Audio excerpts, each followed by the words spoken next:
네, 세상을 연결하는 뉴스 브릿지입니다. MZ세대를 넘어 이제 알파 세대가 등장했습니다. 2010년에서 2013년 사이에 태어난, 그러니까 8살에서 11살 아동들을 알파 세대라고 하는데요. 오늘은 조희정 교수와 함께 알파 세대와 콘텐츠에 대해 이야기해 봅니다. 교수님 어서 오세요. 네, 안녕하세요.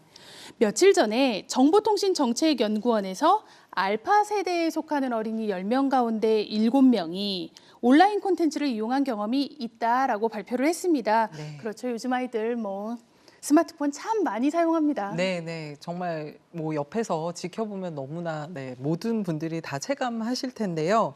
2017년도에 같은 조사를 했다고 합니다. 그래서 당시에 이제 8살에서 11살짜리 이제 이용자 중에서 3개월간의 디지털 콘텐츠를 이용했다라고 응답한 비율이 4% 정도였다고 해요. 네.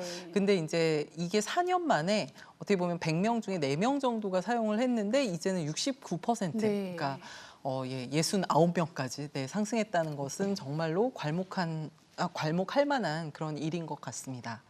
네, 그동안 어떤 세대 담론, 세대에 대한 이야기를 할 때 우리 화두는 MZ세대였죠. 예, 맞습니다. 그런데 지금 우리가 알파 세대를 특별히 주목하는 이유가 있을까요? 네, 어떻게 보면은 디지털 전환이 이렇게 가속화됨에 따라서 알파 세대에 대한 논의가 새롭게 대두되고 있는데요.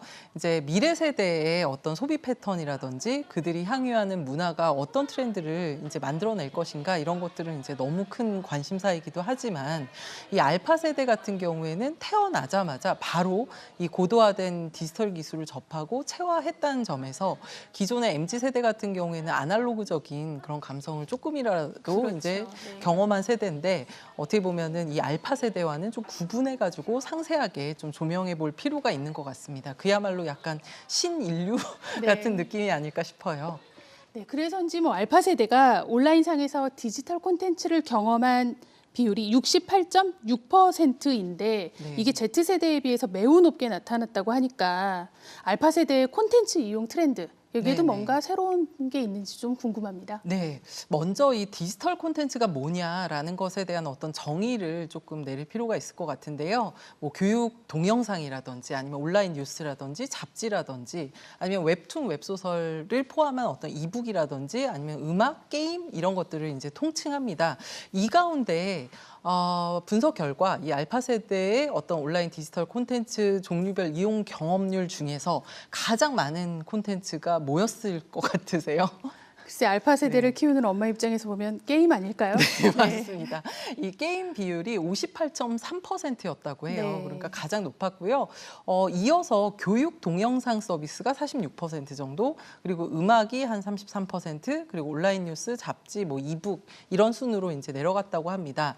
또 애플리케이션 같은 경우에는 Z세대에 비해서 교육이라든지 아니면 포털 사이트 앱의 이용 비중이 높게 나타났다는 점도 좀 눈에 띄는데요. 이제 공부를 정말로 이제 영상을 통해서 학습을 하는 이런 세대라고도 규정을 해볼 수 있을 것 같습니다.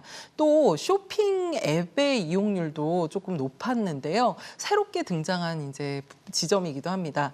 그리고 알파 세대의 이 SNS 이용 선호를 보면은 영상 기반의 SNS 플랫폼. 그러니까 과거에는 어떻게 보면은 그 페이스북이라든지 MZ 세대들이 이제 많이 이용했었던 이런 앱에서 이제 벗어나서 인스타그램이라든지 틱톡에서 이제 가장 많이 나타났다고 합니다.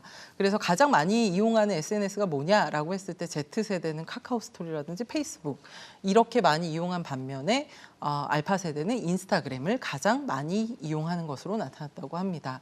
그리고 또 틱톡 굉장히 화제죠. 그렇죠. 네, 네. 이 부분도 이제 많이 나타났다고 해요. 그리고 이제 지출 금액 얼마나 이제 여기 SNS에서 돈을 많이 이제 사용하냐, 앱에서 많이 사용하냐 이런 부분도 MZ 세대보다는 훨씬 큰 폭으로 늘어났다고 합니다. 네. 네, 이렇게 변화하고 있는데요. 그러면 앞으로 미래 콘텐츠 지금과는 어떻게 달라질 걸로 보시나요? 참 그걸 알면 참 좋을 것 같은데요.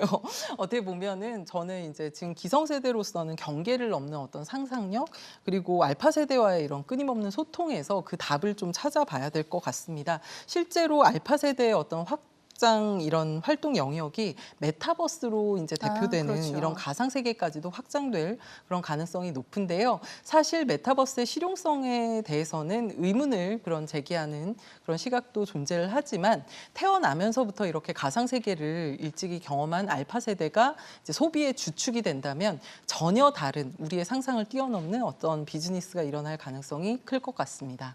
네, 알파 세대가 경험하는 건 지금 어른들, 특히 MZ 세대와도 완전 다를 겁니다. 이런 변화된 라이프 스타일을 예측하고 또 준비하는 게 필요해 보입니다. 네. 오늘 말씀 잘 들었습니다. 네, 감사합니다.